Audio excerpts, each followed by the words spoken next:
नमस्कार, मी मुकुंद गोविंद कुलकर्णी, एम.ए. वेदांग ज्योतिष, वेद अध्यात्म ज्योतिष या माझ्या यूट्यूब चॅनलवर आपणा सर्वांचं मनपूर्वक स्वागत करतो। आज आपल्यासमोर विशेष घेऊन आलेलो आहे। आपल्या जीवनामध्ये काही ना काही अडचणी असतातच। प्रत्येकाच्या जीवनामध्ये काही ना काही अडचण असते, पण ती अडचण नेमकी कशी निर्माण झालेली आहे किंबहुना या अडचणीवर कशा पद्धतीने आपल्याला मात करता येईल हे मात्र आपल्याला कळत नाही। आणि असं म्हणतात की ग्रहदोषामुळेच बऱ्याचशा अडचणी निर्माण होतात। मग हे ग्रह जे आहेत हे कशा पद्धतीने अडचणी निर्माण करतात, तर ग्रह दूषित झाले तर अडचण निर्माण होते।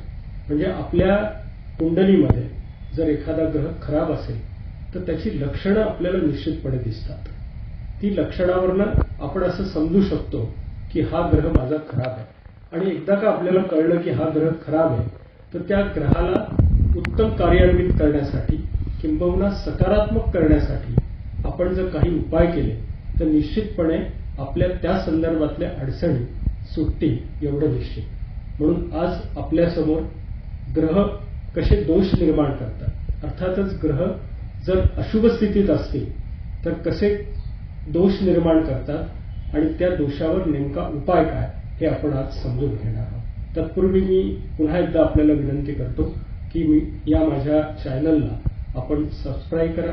त्याचप्रमाणे हे संपूर्ण व्हिडिओ बघितल्यानंतर त्यावर कमेंट्स करा आणि लाईक करा। असो, आता सूर्यमालेतला जो पहिला ग्रह आहे त्याचं नाव आहे सूर्य। तर हा सूर्य जर आपल्या कुंडलीमध्ये खराब असेल तर याची लक्षणं काय बघायला मिळतील, तर पदार्थामध्ये वरून मीठ घेणारी जी लोक असतात ना त्यांचा सूर्य बहुतेक वेळा खराब झालेला असतो। रात्री उशिरा झोपणे, सकाळी उशिरा उठणे या सवयींमुळे देखील सूर्य खराब होतो।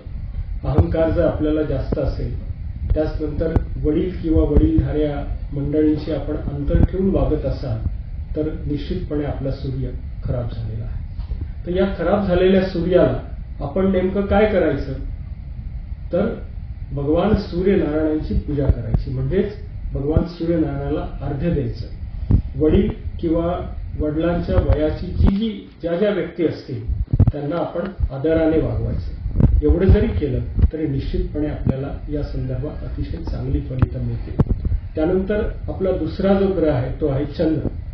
हा चंद्र कशामुळे खराब होतो, आपल्या घरामध्ये जर पाणी कुठे लीक असेल, आपल्या नळातनं जर पाणी थेंब थेंब गळत असेल, पाण्याचा दुरुपयोग आपण करत असाल किंवा आई समान व्यक्तींशी आपण सन्मानाने वागत नसाल तर आपला चंद्र खराब आहे। आणि या चंद्राला जर उत्तम कार्यान्वित करायचं असेल किंवा याची शुभफलं जर आपल्याला हवी असतील तर प्रथमतः आपण पाणी वाचवणे हे शिकलं पाहिजे किंवा पाण्याचा दुरुपयोग आपण टाळला पाहिजे।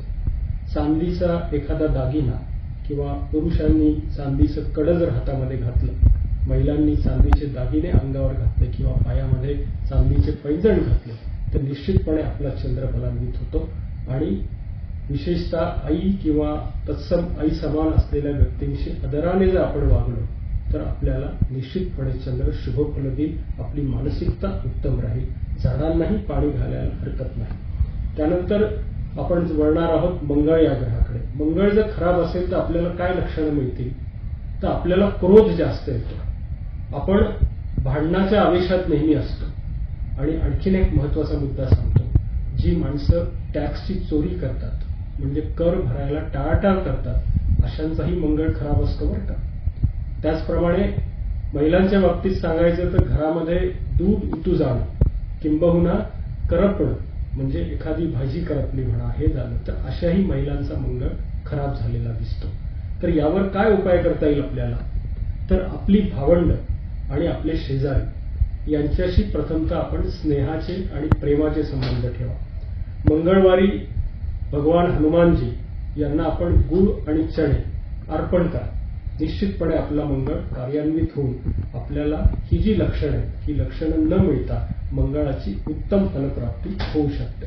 त्यानंतर बुध या ग्रहाकडे आपण बघू। आता हा बुध जर ग्रह आपल्या कुंडलीत खराब झालेला असेल तर काय त्याची लक्षणं आहेत, महत्वाची जी कागदपत्र असतात ती आपल्याला वेळेवर सापडणारच नाही. आपण बऱ्याच वेळा बघतो की अरे हा कागद तर मी इथेच ठेवला होता, कुठे गेला. त्यानंतर व्यवसायामध्ये आपल्याला बऱ्याच ठिकाणी नुकसान झालेलं दिसेल. आपल्या बोलण्यामध्ये निंदनीय शब्दांचा वापर कधी कधी होत असेल. त्यानंतर आपण म्हणतो ना की मला हे शहाणपण नंतर सुचलं, तर हे शहाणपण नंतर सुचणे याचाच अर्थ आपला बुध खराब असणे. मग याच्यावर काय उपाय करता येईल आपल्याला, तर पक्ष्यांना खायला द्या. विशेषतः अख्खे मूग जे आहे ते जर आपण पक्ष्यांना खायला दिले तर हा बुध आपला कार्यान्वित होतो. गाईला आपण हिरवा चारा द्यायला पाहिजे. आणि कुमार वयातील मुलं मुली असतात त्यांच्याशी प्रेमाने वागा, त्यांना चॉकलेट बिस्किट खायला द्या. निश्चितपणे आपला बुध उत्तम फलदायी होईल. त्यानंतर गुरु हा ग्रह हा ज्ञान देणारा ग्रह आहे. त्यामुळे बऱ्याच वेळा लोकांना ज्ञानाचा अभिमान ज्यांना निर्माण होतो ना अशांचा गुरु खराब होतो.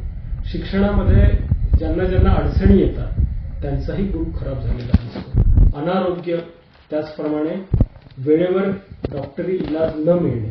आपण म्हणतो ना की या डॉक्टरकडे मी गेलो परंतु नीट काही उपचार झाले नाही, किंबहुना योग्य वेळी योग्य सल्ला न मिळणं आणि कुठेतरी अडचण निर्माण होणं हे गुरु खराब असल्याचं लक्षण आहे. तर या खराब गुरुला शुभ कसं करता येईल, तर गुरु आणि गुरुजन या व्यक्तींना आदराने अगदी त्यांच्या पायाला हात लावून नमस्कार करा आणि त्यांचा आशीर्वाद घ्या. ज्ञान वाढल्याने वाढते असं आपण म्हणतो. त्या उक्तीप्रमाणे ज्ञान आपल्याकडे जे आहे ते दुसऱ्यांना देत राहा आणि एखाद्या गरीब होतकरू विद्यार्थ्याला शिक्षणासाठी कोणाला न सांगता मदत करा. आता पुढचा ग्रह शुक्र आहे. तर हा शुक्र जर बिघडलेला असेल तर अशा व्यक्ती स्त्रियांचा अनादर करतात. आणि सर्वात महत्वाची गोष्ट म्हणजे आपला जो बेडरूम असतो ना, तो बेडरूम ज्यांचा अस्ताव्यस्त असतो ना अशा लोकांचा शुक्र बिघडलेला असतो. किंबहुना बेडवरील चादर नेहमी सुरकतलेली असेल, किंबहुना खराब असेल, स्वच्छतेचा अभाव असेल, तर अशा लोकांचा शुक्र हा बिघडलेलाच असतो. हा शुक्र बिघडला की जीवनातली रसिकता जाते. यासाठी काय करायला पाहिजे, तर आपण एखादं अत्तर लावून बाहेर पडा, किंबहुना अत्तर जवळ ठेवा. स्त्रियांचा आदर करा. बेडवर स्वच्छ चादर ठेवा. विशेषतः पांढरी चादर बेडवर ठेवा आणि पांढरी फुलं देवीला आपण अर्पण करा. आपला शुक्र निश्चितच कार्यान्वित होईल. आता शनी ग्रहाकडे आपण बघूया. आता शनी हा जो ग्रह आहे शारीरिक कष्टापासून दूर राहणारी माणसं असतात, किंबहुना कष्ट चोरून जी काम करतात अशा लोकांचा शनी खराब झालेला असतो. कामगार किंवा काम करणाऱ्या लोकांशी ज्यांचं जुळत नाही, नेहमी भांडणं होतात. आता बऱ्याच स्त्रियांची घरच्या ज्या कामवाल्या बायका असतात त्यांच्याशी भांडणं होतात. तर अशांचा शनी बिघडलेला असतो. कामगारांकडून अशा लोकांना त्रास पण होतो. कामगारांशी यांचं नीट पटत पण नाही आणि बरेच लोक गरिबांचा नकळतपणे अपमान करतात. तर या शनीला जर शुभ फलदायी करायचं असेल आणि ही सगळी लक्षणं जर आपल्याला घालवायची असतील तर आपण काय करायला पाहिजे, तर आपण कामगार आणि मजदूर यांना आठवड्यातून एकदा गोड पदार्थ खायला द्या. आपल्या घरी किंवा कारखान्यात काम करणाऱ्यांचे कौतुक करावे आणि त्यांना प्रोत्साहन म्हणून इन्सेंटिव्ह बोनस ज्याला आपण म्हणतो अशा पद्धतीचं बक्षीस द्यावं. म्हणजे आपला शनी शुभ फलदायी होईल. त्यानंतर पुढचा ग्रह राहू. आता या राहूची लक्षणं काय, राहू बिघडला असेल तर त्याची लक्षणं अशी आहे की भावंडामध्ये आणि विशेषतः चुलत भावंडांमध्ये वाद निर्माण होतात. नातेसंबंधामध्ये कुठेतरी दरी पडते. नात्यामध्ये कटुताही निर्माण होते. संशय वृत्ती बळावते. नकळतपणे कोणाला तरी आपण धोका देतो. हे जर अशी लक्षणं असतील तर निश्चितपणे आपला राहू खराब झालेला आहे. याला उपाय काय करता येईल, तर याला उपाय करताना एखाद्या गरीब ऋणाची मदत आपण करा. त्याला औषधं द्या. एखाद्या गरीब ऋणाला जर आपण औषधं दिली तर आपला राहू कार्यान्वित होईल. गरीब आणि इतरत्र जे कामगार वर्ग आहेत त्यांच्यासाठी जर आपण काही नकळतपणे मदत केली, म्हणजे कुठलाही गाजावाजा न करता जर मदत केली तर आपला राहू आपल्याला भरभरून यश देईल. मजुरांना जेवण द्या. घरातील जुने चपला बूट जे आहेत की जे आपण वापरत नाहीये पण ते आपण आपल्या कपाटात कुठेतरी ठेवलेले तर ते काढून फेकून द्या. आपला राहू आपल्याला शुभ फल देईल. त्यानंतर केतू हा ग्रह. आता हा केतू ग्रह कधी बिघडतो, बऱ्याच लोकांना पाळीव प्राणी जे आहेत किंवा जी मुकी जनावरं आहेत त्यांची भीती वाटते. किंबहुना ते त्यांच्याकडे वेगळ्या नजरेने बघतात. कुत्र्याकडे कुठेतरी तुच्छतेने बघतील किंवा कुत्र्याला मारतील, तर अशा लोकांचा केतू खराब झालेला असतो. आपल्या अडचणी इतरत्रांना सांगून ते नकळतपणे सहानुभूती मिळवण्याचा प्रयत्न करतात, तर अशा लोकांचा केतू हा खराब झालेला. याच्यावर काय उपाय करता येतील आपल्याला? तर गरिबांना कपडे देणं, किंबहुना कुत्र्यांना खायला देणं, कुत्रा असेल, मांजर असेल, पक्षी असतील, जी ही मुकी प्राणी आहेत यांच्यावर आपण दया दाखवा, यांना खायला द्या. स्वतःच्या अडचणी इतरत्रांना न सांगता अडचणी सोडवण्याचा आपण प्रयत्न करा. खरं म्हणजे या खूप छोट्या छोट्या गोष्टी आहेत, परंतु या केल्याने आपली ही सगळी ग्रहमंडळी आपल्यावर प्रसन्न होतात आणि आपल्याला उत्तम फलदायी ठरतात. ज्योतिषाकडे न जाता किंवा कुठल्याही अनुभवी व्यक्तीला न विचारता आपणच आपल्या ग्रहांचा अंदाज बांधून ही उपाययोजना करावी आणि निश्चित जीवनाचा राजमार्ग निवडावा. धन्यवाद. श्री स्वामी समर्थ.